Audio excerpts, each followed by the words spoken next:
আজ তৈরি করছি মাছের মাথা দিয়ে মোচা। কড়াইতে সর্ষের তেল দিয়ে মাছের মাথাগুলো ভালো করে ভেজে আলাদা একটি পাত্রে তুলে রাখছি। মাছের মাথাগুলো নুন হলুদ দিয়ে মেখে রেখেছিলাম। কড়াইয়ের বাকি অবশিষ্ট তেলে ফোড়ন দিচ্ছি গোটা জিরে, শুকনো লঙ্কা, দিয়ে দিলাম পেঁয়াজ কুচি, হালকাভাবে মিশিয়ে নিয়ে টমেটো কুচি দিয়ে দিচ্ছি।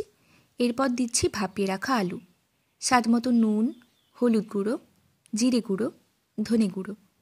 এবারে সামান্য জল দিয়ে মশলাটাকে ভালোভাবে কষিয়ে নিচ্ছি যতক্ষণ না আলুটা নরম হয়ে যায়। এরপর দিয়ে দিচ্ছি ভাপিয়ে রাখা মোচা।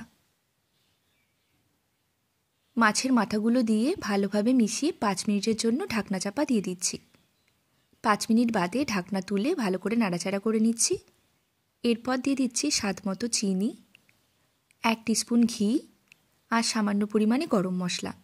ব্যাস ভালোভাবে মিশিয়ে নিলেই তৈরি মোচা। রেসিপিটি ভালো লাগলে সঙ্গে থাকবেন।